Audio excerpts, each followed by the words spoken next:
Imagine this. Last night, you were walking home. Maybe it was late, maybe you took a shortcut, maybe you met a vampire. And instead of drinking your blood, he just bit you and left. Rude. The next morning, you wake up. You feel normal. You go to work, pay your bills, watch YouTube, but something has changed.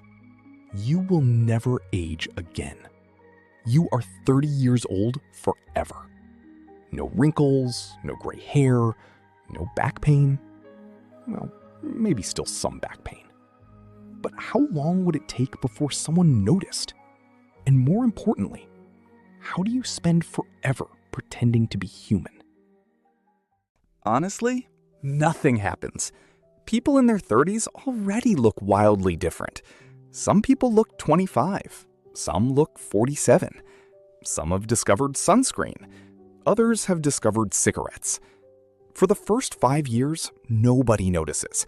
You simply become that person who somehow looks really good.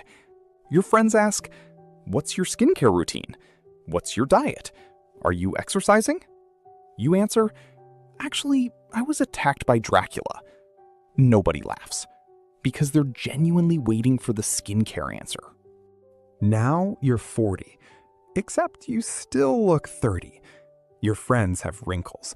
Your classmates are posting photos titled, "Can't believe we're all turning 40." Meanwhile, you look exactly like your profile picture from 2016. This is when suspicion begins. Someone pulls out an old photo. They compare it. You haven't changed, not even slightly. Your aunt begins saying things like, "You know, there's something strange about him." And unfortunately, aunts are usually the first people to solve supernatural mysteries. You're now 50. Your spouse is aging. Your siblings are aging. Your friends are aging. Your parents are old. At first, immortality feels like a superpower, but eventually it becomes an explanation problem. You can only say, "I moisturize," so many times.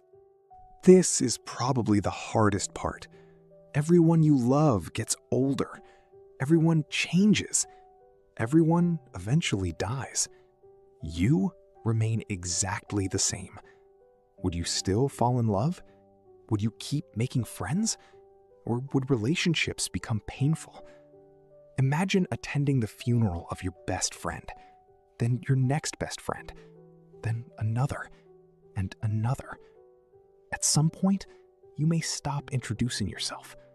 Not because you don't care, but because caring becomes expensive. Realistically, you'd probably have to disappear every 15 or 20 years. Move somewhere else, change your hairstyle, grow a beard, shave the beard, wear glasses, stop wearing glasses, become your own son, then later your own grandson.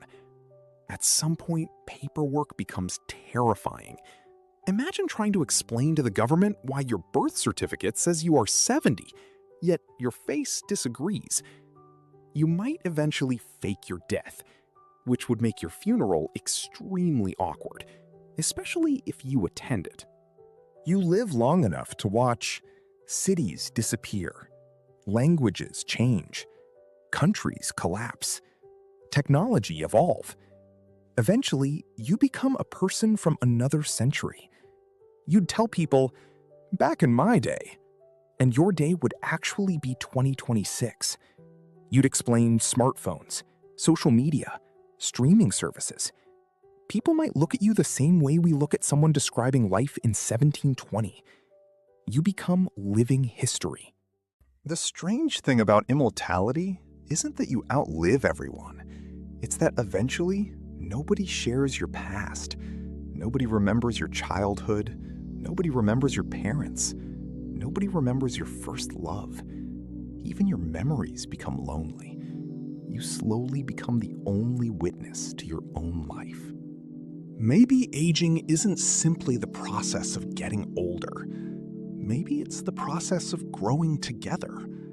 Because eventually, everyone catches up. Friends, family, partners, entire generations. But if you stopped aging, nobody ever catches you.